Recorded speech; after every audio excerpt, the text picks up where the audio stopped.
curtain, my friend, I'll say it clear. I'll state my case, of which I'm certain. I've lived a life that's full. I traveled each and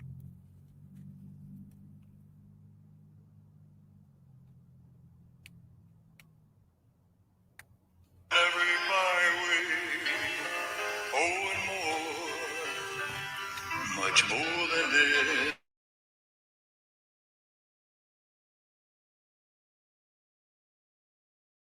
I regrets, I've had a few, but then again, too few to mention. I did what I had to do and saw it through without exemption. I planned each charted course, each careful step along the byway, oh, and more, much more than this. I did it my way. Yes, there were times I'm sure you knew when I bit off more than I could chew. But through it all, when there was doubt, I ate it up and spit it out. I faced it all, and I stood tall, and it didn't matter.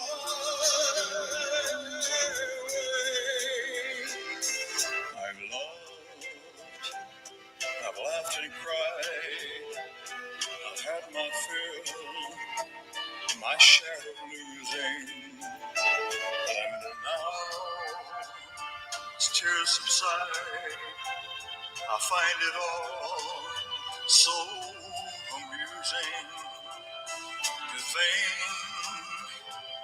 I did all that, and may I say, not in a shy way. Oh, no, no, not me. I did it my way. Or what is a man? What has he got? If not himself, then he has none to say the words he truly feels, and not the words the world needs. As it shows, I took the blows and did it my way. Like it shows, I took the blows and did it my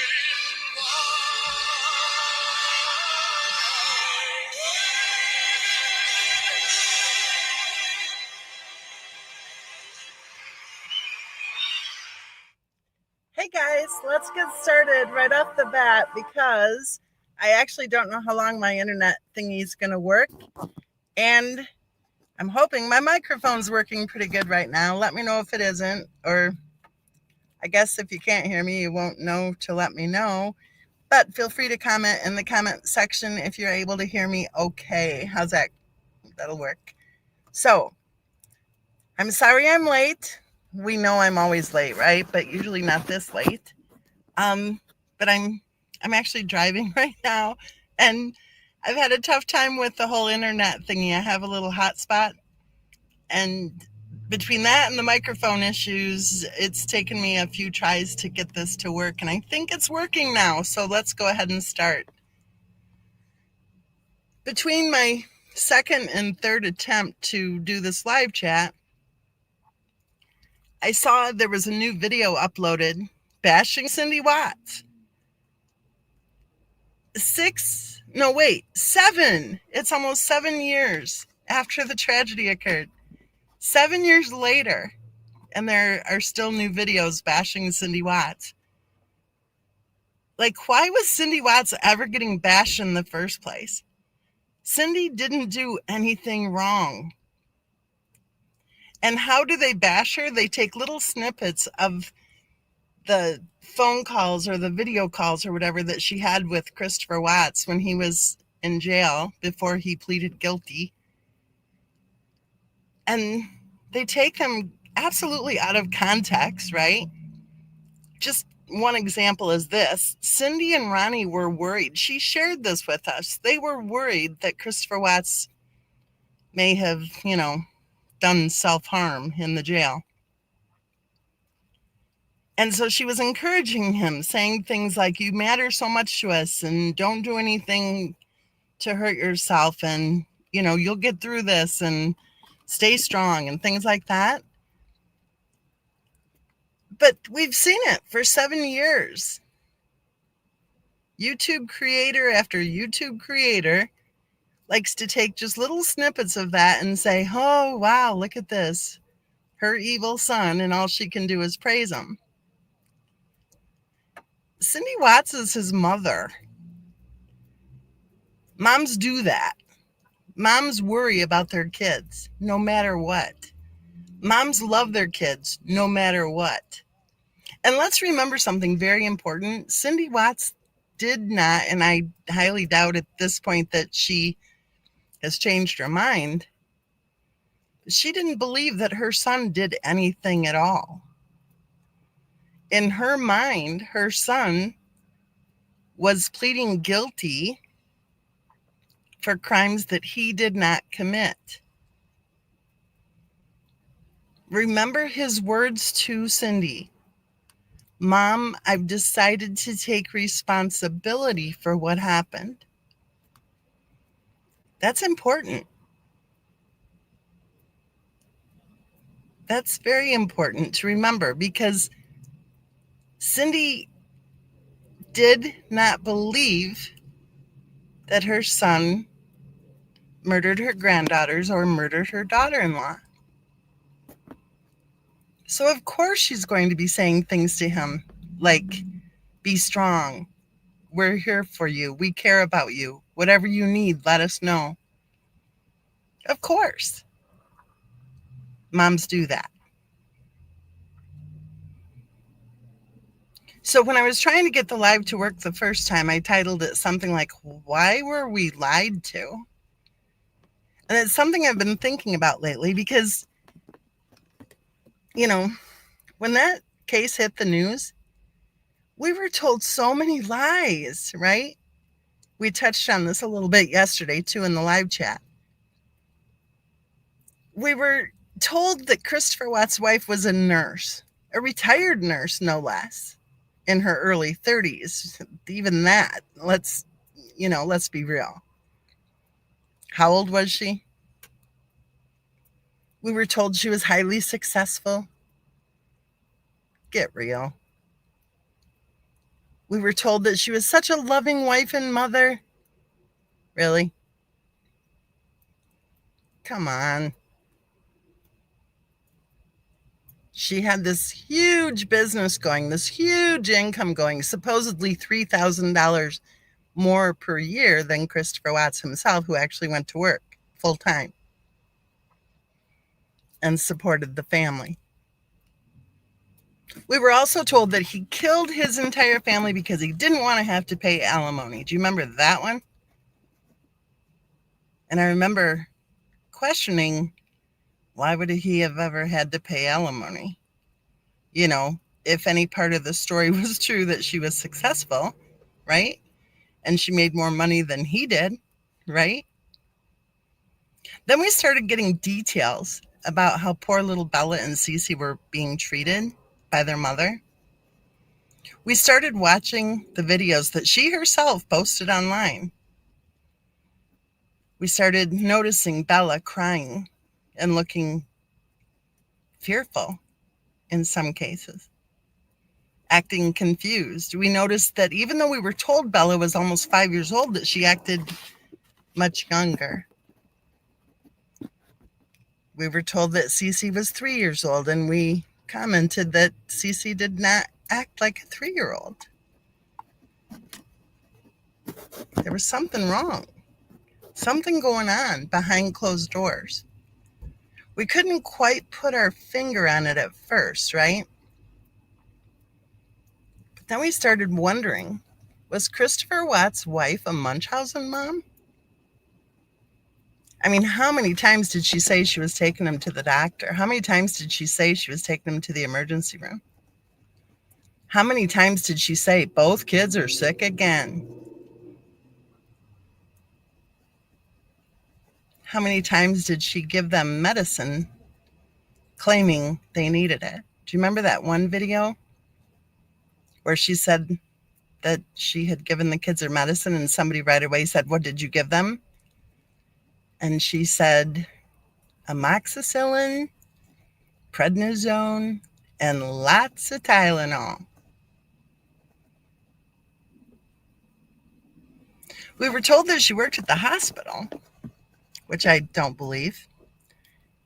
We were told she worked in a call center at the hospital. Really? We were told that she worked in HR at the hospital. Really? We were told she worked from home for the hospital.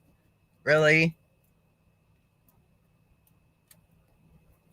When I dug in and found out that the nursing program that she claimed she was accepted into at lightning speed didn't even exist, well, then we were told that, yeah, she didn't complete it.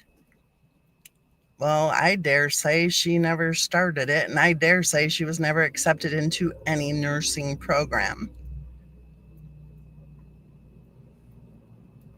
It's like every time we turned over another little stone and thought, hey, wait a minute, this doesn't make sense. This doesn't fit. Wait a minute, what's this? And then when we saw the post that she was in Indianapolis for a month and that she was going to Applebee's on a Friday, I think it was, and she was going roller skating all in Indianapolis, we started really asking some questions, didn't we?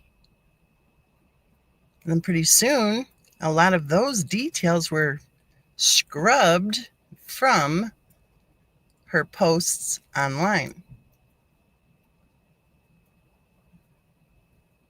Like, hide the ball.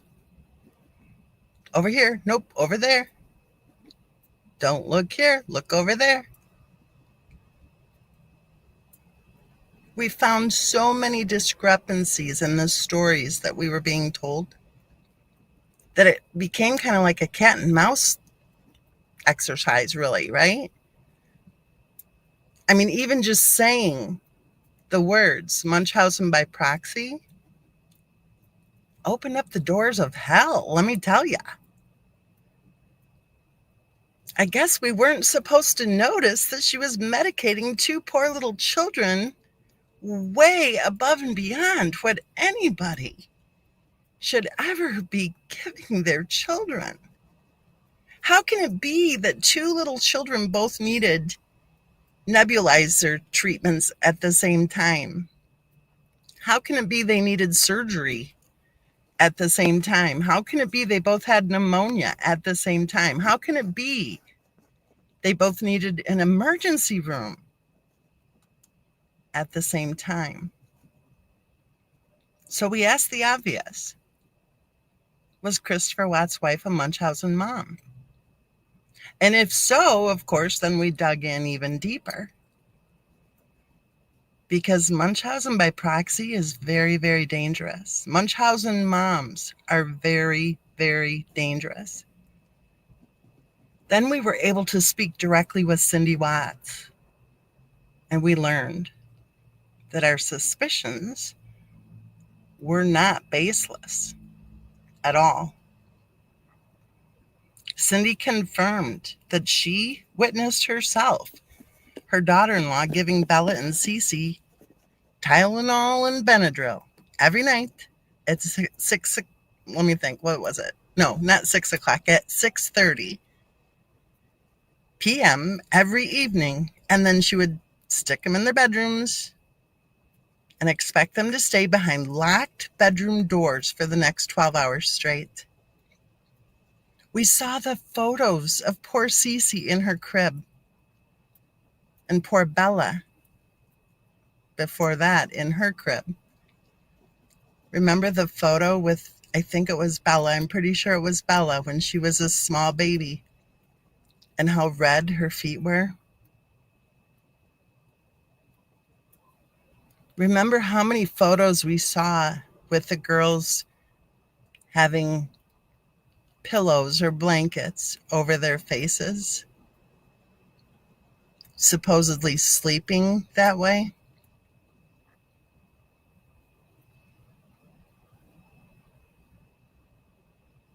We had questions, and rightly so. That's what true crimers do.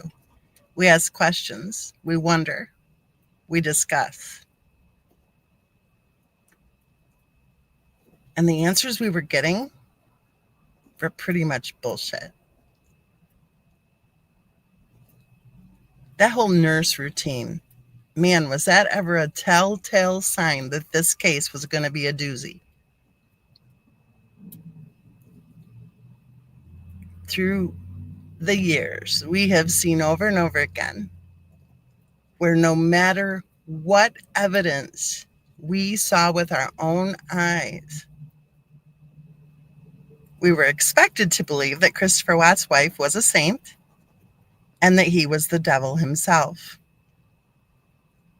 But that isn't where we landed. Where we landed was that maybe Cindy Watts was right. Maybe it's true that her son never murdered anybody. So that's my spiel for today. One more thing. This whole thing of being lied to, in the bigger picture, I want you to really think about social media. Social media is being used by some pretty evil people to harm innocent people, to carry narratives, sometimes for a fee, to protect evil and to harm good. I want you to think about that. Think about what the case of Christopher Watts taught us about social media.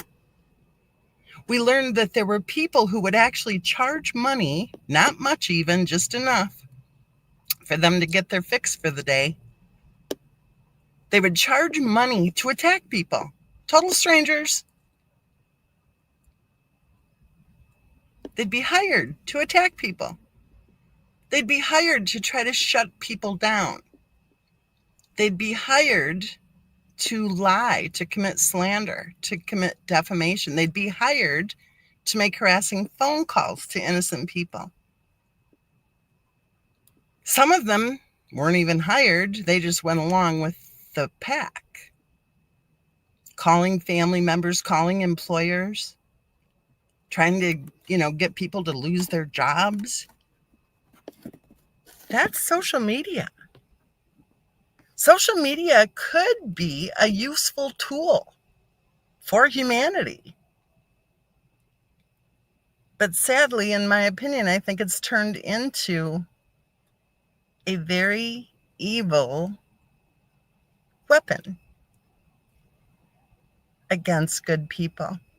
The scumbags took over my Facebook group long ago, years ago. Every once in a while, I click back in and see. Just last week, I clicked back in. Those scumbags have created, I laugh because they're just so friggin' laughable how stupid they are. They created a friggin' Betty Broderick group trying to clone my Betty Broderick group.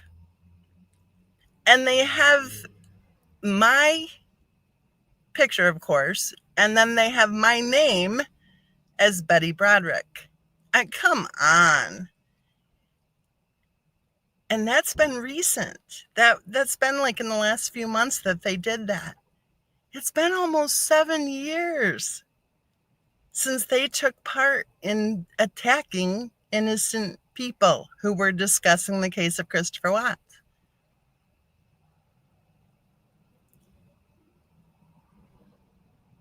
Which tells me that whoever hired them initially had nothing at all to do with the case of Christopher Watts itself.